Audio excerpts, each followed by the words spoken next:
Nesse vídeo nós vamos falar sobre inteligência emocional, tema muito falado, mas pouco praticado.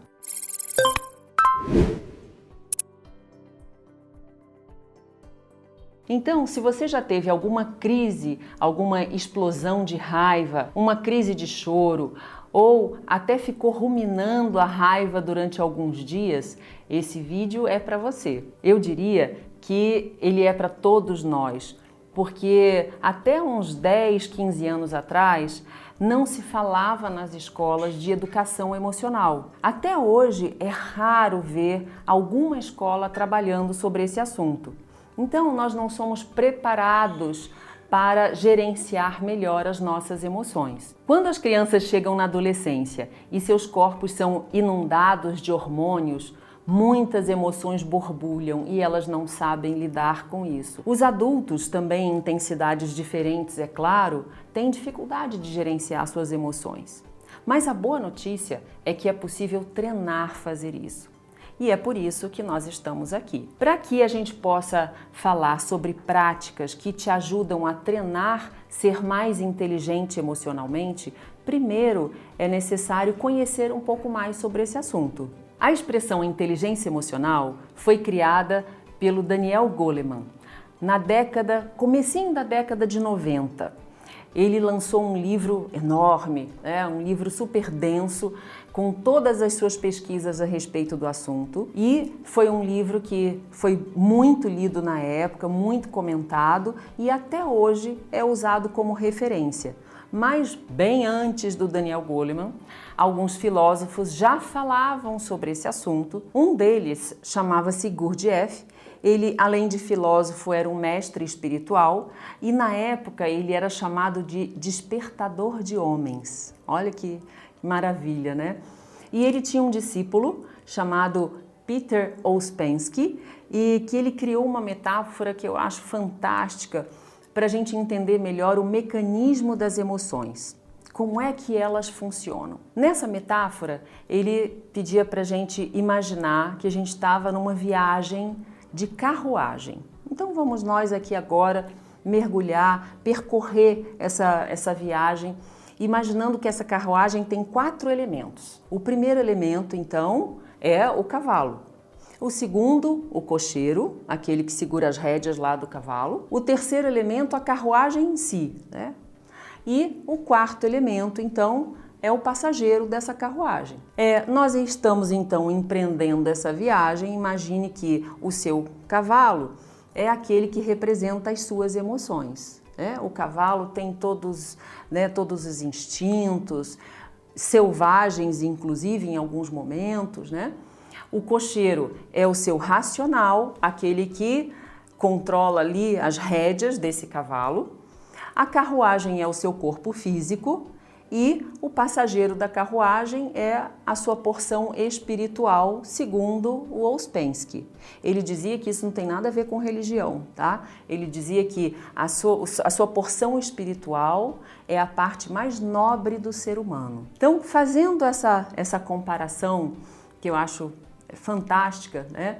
Imagine só, se o seu cavalo, que tem lá os instintos selvagens, se você deixa ele completamente livre, ele pode levar essa carruagem por caminhos esburacados, caminhos que vão não só danificar a sua carruagem e às vezes podem até quebrar de vez, né? Então, deixar o cavalo completamente solto pode não te levar até o lugar que você escolheu chegar. O ideal é que esse cocheiro faça um bom trabalho para manejar as rédeas desse cavalo. Imagine que se ele sabe não só guiar o cavalo para o caminho que ele acha melhor e controlar também a velocidade desse cavalo ao longo da trajetória, ele então consegue chegar mais facilmente no rumo que foi traçado nesta viagem. Então lembre-se, a carruagem é o seu corpo físico.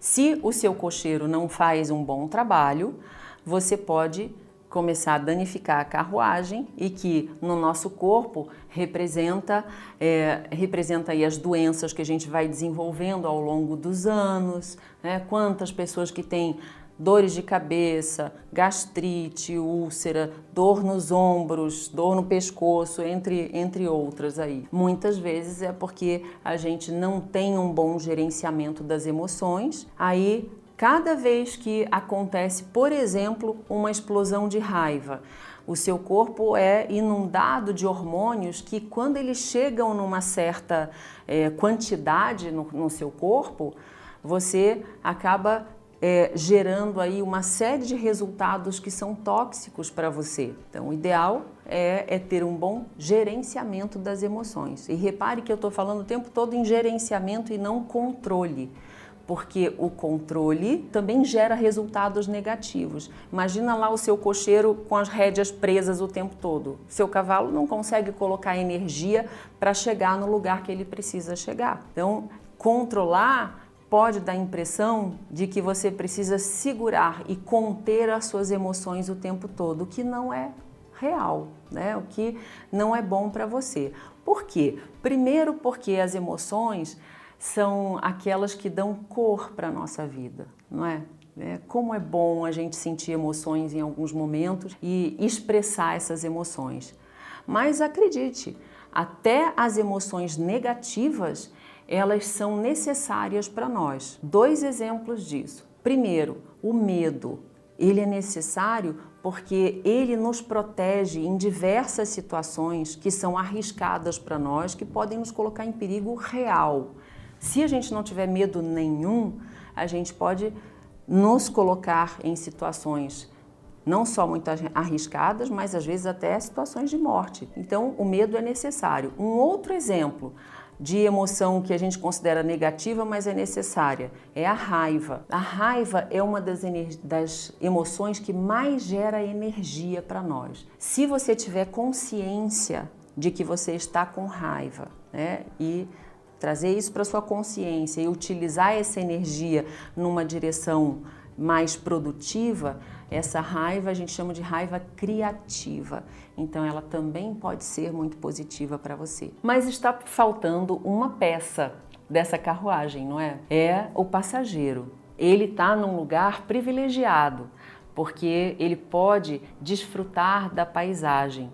E qual é o papel do passageiro dessa carruagem? É o papel mais nobre, lembra? A parte mais nobre do ser humano.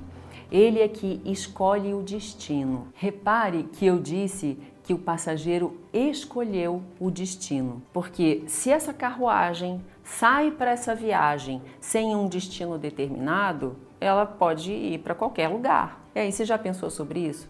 Já escolheu qual é o seu destino? Eu adoro essa metáfora, porque eu acho que ajuda a gente a entender como é que é o mecanismo das nossas emoções e da nossa razão, como é que elas funcionam e como é que a gente depende de todos os elementos da carruagem para alcançar aquilo que a gente escolheu. Mas vamos falar das práticas relacionadas ao que o Daniel Goleman propôs nas pesquisas dele. E é sobre isso agora que eu quero mergulhar com você. O Daniel Goleman diz que nós precisamos de 5 habilidades para desenvolver a nossa inteligência emocional. E você deve utilizar as práticas nessa mesma ordem que eu vou contar para você aqui, que é o que ele propõe. A primeira habilidade é conhecer as suas próprias emoções. A segunda é lidar com as suas próprias emoções. A terceira é motivar-se.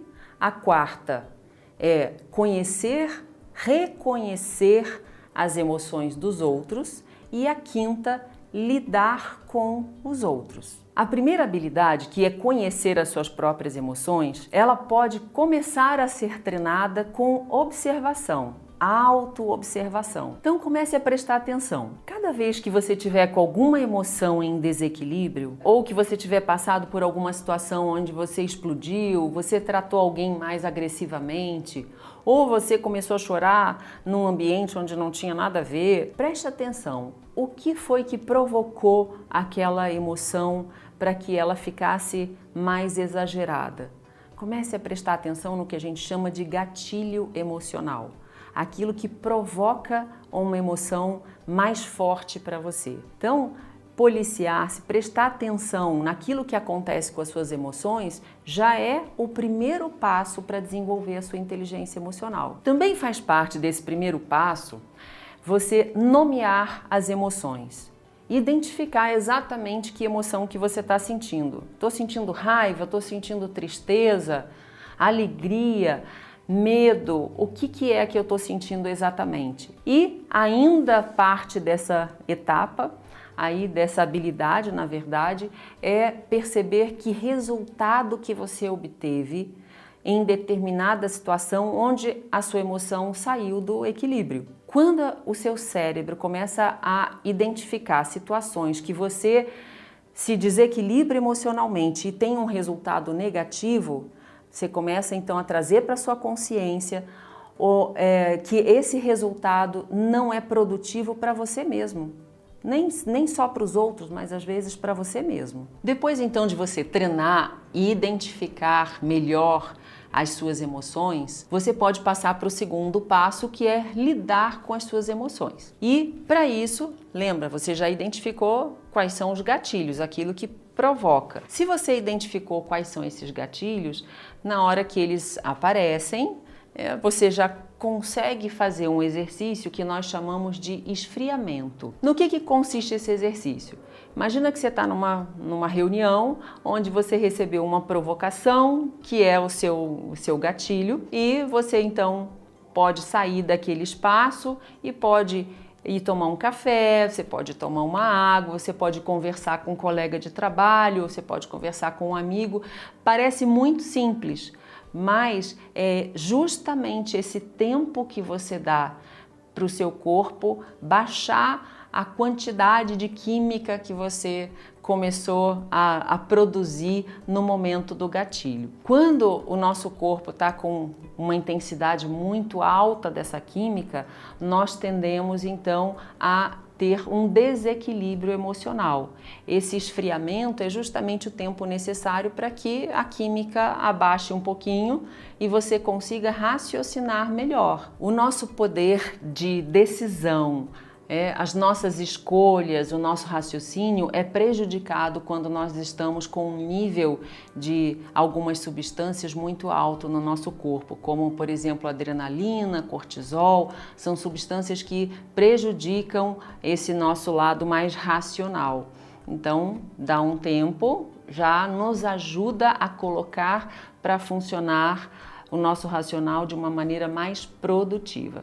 A terceira habilidade, ou o terceiro passo que você precisa desenvolver é o que o Daniel Goleman chama de motivar-se. Motivar-se significa direcionar as suas emoções, colocá-las a favor daquilo que você quer, daquilo que você escolheu, que você acha que é melhor para você. Então, colocar conscientemente combustível na sua meta, naquilo que você quer desenvolver ou aonde você quer chegar. Motivar-se para isso é fundamental e você pode usar as próprias emoções para te direcionar para alcançar seus objetivos. A quarta habilidade, ou o quarto passo, é conhecer as emoções dos outros. Se você já aprendeu e treinou conhecer as suas próprias emoções, vai ficar muito mais fácil reconhecer nos outros quando eles estão com as emoções fora do equilíbrio. E você ainda pode perguntar se for necessário.